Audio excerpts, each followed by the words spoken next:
నమస్తే సుధీర్ నమస్తే గారు. సుధీర్ గారు, పిల్లలతో ఎలా ఉండాలి? ఈ క్వశ్చన్ ఎప్పుడు రిపీట్ అవుతూ ఉంటుందండి. పేరెంట్స్ లా ఉండాలా, ఫ్రెండ్స్ లా ఉండాలా? మా పిల్లలతో నేను ఫ్రెండ్లీగా ఉంటాను కాబట్టి నాతో అన్ని షేర్ చేస్తారు అంటది ఒక వర్గం. ఫ్రెండ్స్ లాగా ఉంటే ఇంకా అసలు ఏముందా? అసలు వాళ్ళకి భయం భక్తి ఏమన్నా ఉంటాయా? వాళ్ళు మాట వింటారా? పేరెంట్సే అనేది ఇంకొక వర్గం. మీరేం చెప్తారు? It depends on parents and kids as well ma'am. Yes. ఇదే అని డిఫైన్ చేయడం కంటే, అంటే ఇలాగే ఉండాలని డెఫినేషన్ అయితే మాత్రం చెప్పలేమా? నేను చెప్పలేను 200%. అది పిల్లల్ని బేస్ చేసుకొని ఉంటుంది. కానీ ఇక్కడ నేను ఇంకో పాయింట్ యాడ్ చేస్తాను. ఈ మధ్య ఒక కొత్త టర్మ్స్ కొన్ని వస్తున్నాయి. వీలైతే ఫ్రెండ్లీ పేరెంట్ గా ఉండండి అని.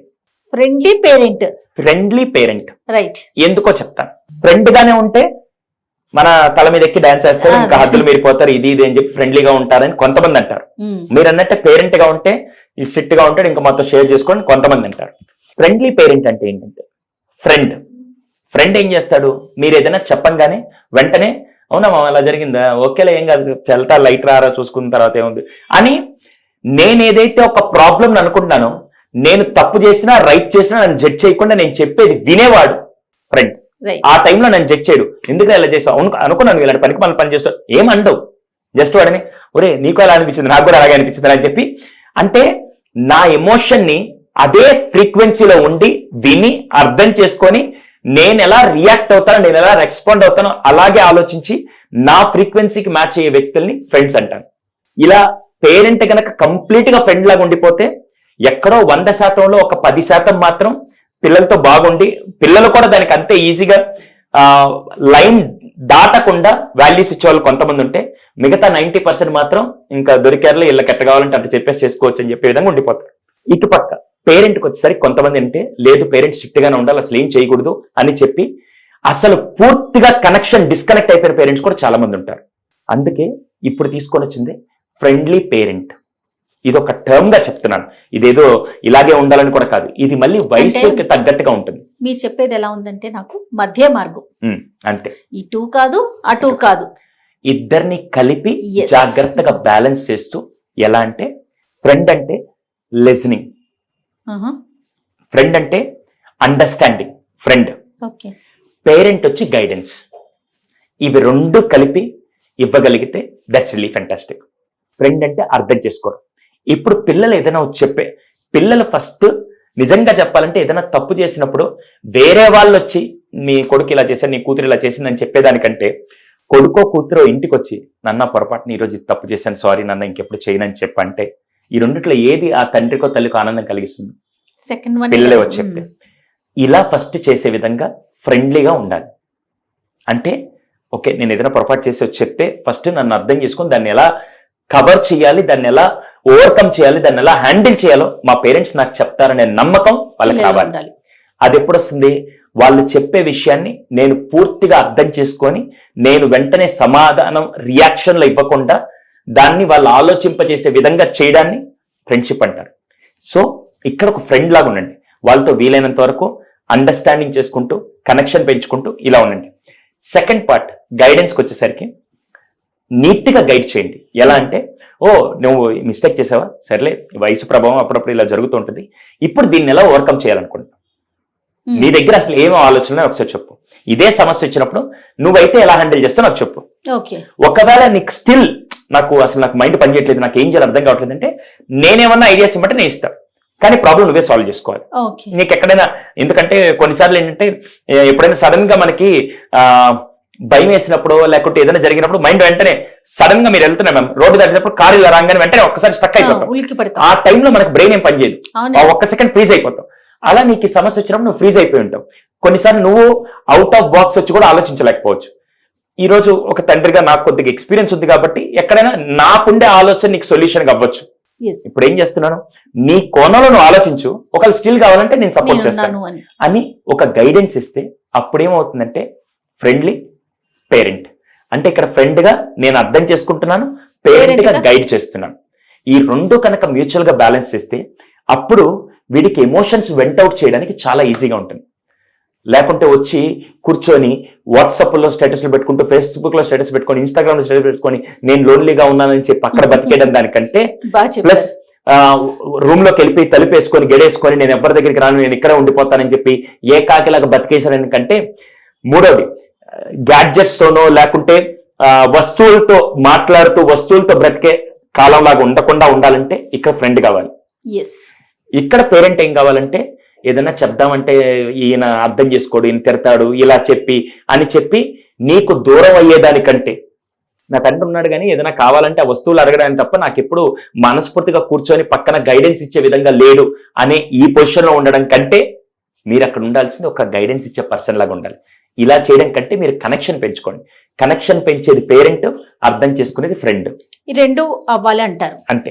ఇవి రెండు కనుక బ్యాలెన్సింగ్ గా చేయగలిగితే, మీరు చాలా సినిమాల్లో అలాంటి క్యారెక్టర్స్ కూడా మీరు చూసుంటారు. మీరు ఎలా చేద్దాం అనుకుంటే నువ్వు ఎలా హ్యాండిల్ చేస్తావు, లెట్స్ వర్క్ ఆన్ దిస్. ఇది ఎప్పుడు చేయాలి ఫ్రెండ్లీ పేరెంటింగ్ అంటే, వాళ్ళు ప్రీ టీన్ లోకి వచ్చిన దగ్గర నుంచి చేయాలి. అలా అని చెప్పి మీరు 5 years 4 years వాడికి చెప్పినా కొద్దిగా అర్థం కాకపోవచ్చు.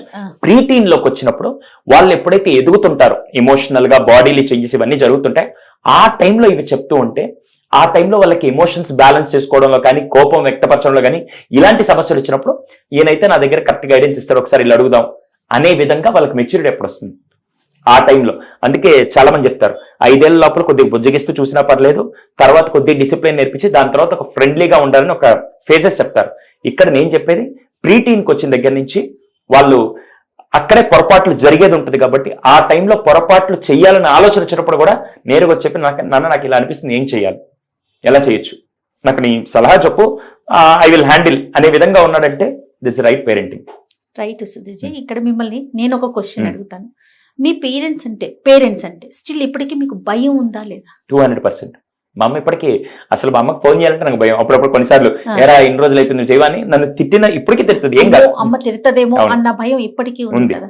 మరి మన పిల్లలకి మనం ఫ్రెండ్లీ నేచర్ ఇస్తున్నాము, గైడెన్స్ ఇస్తున్నాం, భయాన్ని ఇస్తున్నామా? అసలు భయం ఇవ్వాలా అవసరం లేదా? ఇది చెప్పండి నాకు. స్టిల్ ఇప్పటికీ ఈ రోజుకి నేను భయపడతానండి, మా హస్బెండ్ భయపడతారు, మీరు భయపడుతున్నారు, మీ వైఫ్ భయపడుతుంది. అంటే మనం ఒక పిల్లలకి పేరెంట్స్ అయిపోయాం, తల్లిదండ్రిగా ఉంటూ కూడా మన పేరెంట్స్ అమ్మో ఈ విషయానికి తిడతారేమో అన్న భయం మనకుంది. మనం ఎంతసేపు ఫ్రెండ్లీ నేచర్ ఇవ్వాలా పిల్లలకి, లేకపోతే గైడెన్స్ ఇవ్వాలా ఆలోచిస్తున్నాం, కానీ మనమంటే భయం ఉండక్కర్లేదా? ఖచ్చితంగా ఉండాలి మ్యామ్, 200% భయం ఉండాలి. ఇక్కడ 2 ఉండాలి మ్యామ్, ఏదో ఒకటి ఖచ్చితంగా 2 ఉండాలి. నేను ఎప్పుడూ నమ్మేది, ఒకటి గౌరవమైనా ఉండాలి, రెండోది భయమైనా ఉండాలి. ఈ రెండిట్లో ఏది లేకపోతే మాత్రం వాడు నాకు తెలిసి ఒక దేశానికి భారమో లేదు తెలియదు కానీ కుటుంబానికి మాత్రం భారమే.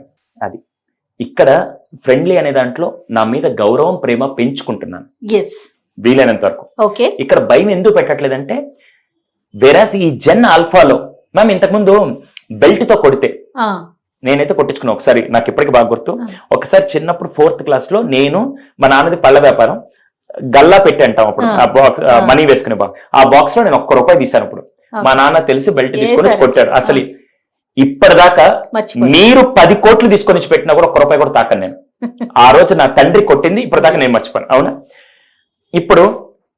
అప్పుడు బెల్ట్ తో కొట్టినా ఏం కాదు. టీచర్లు కొట్టిన తర్వాత కూడా ఇంటికి వచ్చి నాన్న చెప్పేవాళ్ళం కాదు, చెప్తే ఇంకో 4 దెబ్బలు కొట్టేవాడు. అవునా?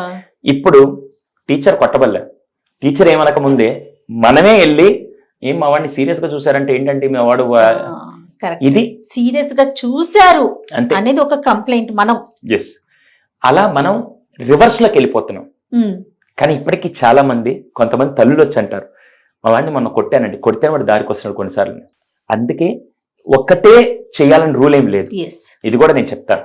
కొంతమందికి కొన్ని ఇప్పటికీ కూడా మళ్ళీ ఇది వీళ్ళు చూసుకొని కొట్టాలా తిట్టాలని రూల్ ఎక్కడ చెప్పట్లేదండి. Based on your kids nature. కొంతమంది ఇప్పటికీ కొట్టకుండా ఇలా అనంగానే నీట్ గా చేసుకునే పిల్లలు ఉన్నారు.